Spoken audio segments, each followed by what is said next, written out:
This is a beautiful, sexy female assassin. She has a hot body and a red dress. This is a movie that combines deadly gore and sexy scenes. Every time the female lead appears, viewers feel excited. Hi guys, welcome to my movie channel. Today I will introduce to everyone a horror sci-fi movie rated R, Bounty Killer. This beautiful girl is also one of the famous and talented bounty killers. She is Mary Death. With her beautiful appearance, she has attracted many men. Mary is extremely beautiful. Men surround her a lot. This man wearing sunglasses is her boyfriend, also her companion, Drifter. He's also a bounty killer. Despite their difference in style, they exhibit a level of comfort with one another that seems to indicate a long and dynamic history between these celebrity assassins. The peaceful life did not last long. Today, a news caught the attention of them. A new death warrant has been issued for their friend Snaggletooth Harry. Harry has a good relationship with Drifter.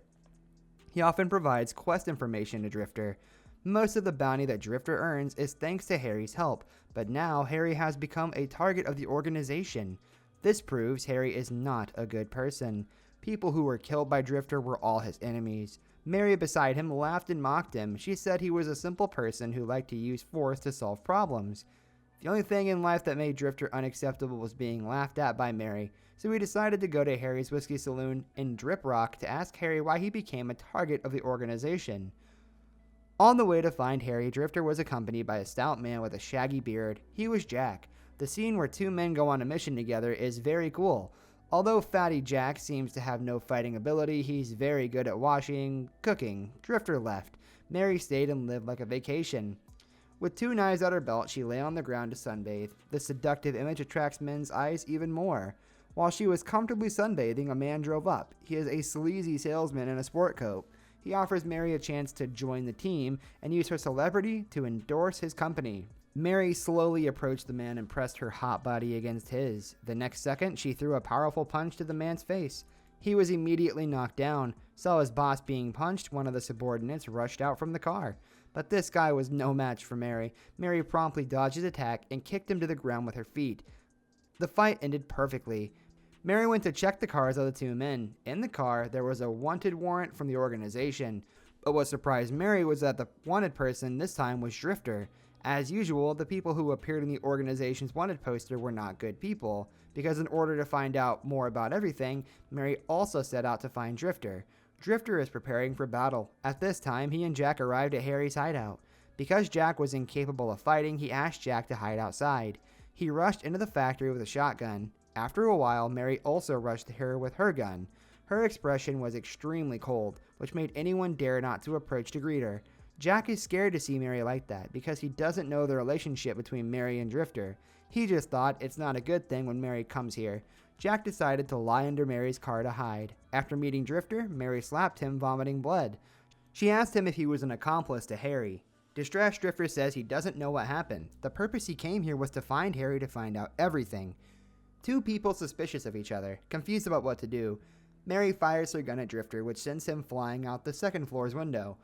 When he falls downstairs, he's attacked by several yellow-tied goons. They came here to hunt bounty killers. At this point, Mary and Drifter realize the dangerous situation. Although there are many enemies around, but for Mary and Drifter, dealing with these assassins is extremely easy. Both of them are top bounty killers. Mary opened fire and easily killed the enemy. After the battle, because he wanted to understand everything, in the desert, Mary chased Drifter. She felt quite angry because Drifter abandoned her and left her alone. Mary shot at Drifter but missed. While chasing him, she fired the gun using her foot to press the accelerator. At this time, Jack has shown his ability. Because he modified the car's boosters while they were in Harry's saloon, Mary's car lost control. She jumped out of the car and then the car exploded. Drifter hurriedly stopped to check if Mary was dead or not. He saw Mary stagger to her feet in the ruin. Now her body is a lump of coal. Although Drifter was heartbroken to see his lover like this, he still turned his head and left. At night, Jack and Drifter are suddenly attacked. When he woke up, he discovered that he and Jack were both tied. The head of the skull-faced assassin group, Mocha, asked Drifter about Mary's whereabouts. Of course, even if Drifter died, he wouldn't surrender. Telling Mary's place, Mocha was not happy with Drifter's refusal to give up any information, orders her subordinates to burn him with her fire wands. They tortured Drifter extremely brutally. The burning torch was pressed on his hot body, causing him pain. Although he was a strong and tough man, he still grit his teeth and shouted loudly in pain. Despite being tortured like this, the more they tortured him, the more he didn't speak. Mocha calls off the interrogation for the night, leaving the prisoners alone. It turns out that Mary is a gypsy girl who escaped from the tribe. Drifter explains to Jack how he first met Mary many years ago when she lived her life as a gypsy named Nuri. Nuri approached him while he was in the company of a prostitute, Estelle, and demanded he teach her how to be a bounty killer. While training her, they fell in love. Under Drifter's guidance, Mary gradually became a top assassin. The two worked together extremely well and have killed many enemies. However, in the process, the relationship of the two people had many disagreements. Because of killing too many people, Drifter always feels remorse. He wants to retire and live a peaceful life with Mary, but Mary wants to continue killing. She wants to punish the wicked, so the two quarreled and their relationship ended. Since then, their relationship has not been very good. At daybreak, the gypsies are all passed out from a hard night of knocking back pots of roach liquor. Drifter and Jack have cut themselves free from the pole. They climb atop a gypsy coach and make their escape from the camp. The group of gypsies pursued them aggressively. Although the situation was very dangerous, Drifter was extremely calm because he had experienced such things so often. A Western-style stagecoach scene unfolds when Jack and Drifter try to eliminate their pursuers. A bazooka finishes them off and allows the guys to ride off into the desert. At the same time, Mary is still looking for Drifter. Mary arrives at the Thirsty Beaver, the bounty killer training facility and tavern where she lived during her training with Drifter. Inside, she finds the Beaver's owner, Lucille. Lucille is a woman with a rather crazy appearance. She agrees to help Mary in this situation, but the situation is not so good right now. Business at this tavern is not as good as usual. The picture of the girl on the wall is an acquaintance of Mary's. Over the years, Lucille had amassed a lot of weapons and equipment. For example, the girl's gymnastics uniform and the bizarre chestplate armor. This chestplate armor will help Mary fend off men who want to touch her breasts. Lucille helps Mary get cleaned up and back on the road with her old gypsy bike. It was dark and Mary was driving alone. After all, she reached this place before Drifter. She was going to ambush him in this place. When we met, she didn't say a word, immediately shot at Drifter. The car's driver, a coyote named Jimboy, going with Drifter, was shot in the arm. The car takes several more hits from a sniper in the hills while Drifter, Jack, and Jimbo take cover. Drifter soon realizes the shooter is Mary. He convinces her to come down from the hill and talk it out. Jack couldn't stand their stupid fight, so he told Mary that Drifter had been brutally tortured, but he still wouldn't tell the gypsies about Mary's whereabouts. Thanks to these words, his relationship with Mary finally became better.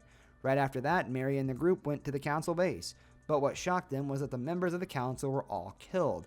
The blonde girl is Catherine. She's the one who killed the council's members. Catherine is the leader of an army of yellow ties. She brought her army here to capture Drifter. Catherine knew Drifter. Both of them used to have physical contact with each other. More specifically, they used to be husband and wife. Drifter was the founder of the Yellow Ties group, but because he got frustrated with the group, he decided to leave the Yellow Ties and become a bounty killer. Then our heroes are captured and surrounded by another group of Yellow Ties, including Van and Catherine. Catherine explains her plan to pin the death of the council with Mary Death so Second Son can step in and promise a better life to the survivors of the thrice burned lands. Just when we think all is lost, both groups are attacked by gypsies. During the fight, Jimbo is shot again, but saved by Jack, who hides him in the trunk of the Nova. Drifter is then knocked unconscious and taken aboard the Second Son helicopter with Catherine. Mary leaves Drifter to fight with Mocha. The two girls fought fiercely. In the end, Mocha was also killed by Mary. Mary kills Mocha, but is severely injured in the process. The gypsies saw their leader, Mocha, dead, so they did not dare to attack Mary. In their eyes at this moment, Mary was the strongest and would be their leader. Right now, the gypsies are under their control, so they make a plan to free Drifter from Second Son with the help of Mary's new gypsy army. Currently, Drifter is being captured at Second Son. He is safe because fighting is not his best. The best thing about Drifter is his good looks. Although he and Catherine had not seen each other for a long time, she still loved Drifter very much. This time, she brought Drifter back with the aim of persuading him to join their party. In order to let Drifter agree, she promised to let him take over the army of Yellow Ties. While the two of them negotiated, Mary brought her army to save Drifter. Outside Catherine's private room, a bloody battle takes place, but she doesn't know it. It was only when Mary broke through the door that Catherine knew what was going on. Mary's group of gypsy troops slayed the Yellow Ties army like hungry wolves. Catherine was very angry. She took a gun and shot Mary in the chest. Drifter was furious. He killed Catherine and ran to Mary's lifeless body. He's heartbroken. He is painfully thinking where to hold Mary's funeral and remembering their sweet past. But Mary was completely safe because she was wearing the chestplate armor that Lucille had given her. All dangers end. The Yellow Tie's army has been wiped out. Right now, Drifter and Mary were the strongest. No one dared to trouble them. From now on, the two of them start a happy life. To be honest, I didn't find the plot of the movie too special, but many viewers didn't pay much attention to the storyline. What they noticed is the eye-catching action scenes and the sexy beauty of the girls in the movie. Do you think the character Mary in the movie is the one that keeps viewers watching until the end? Okay, today's movie ends here. If you like this movie, please click like, share, and subscribe to our channel to support us. Goodbye.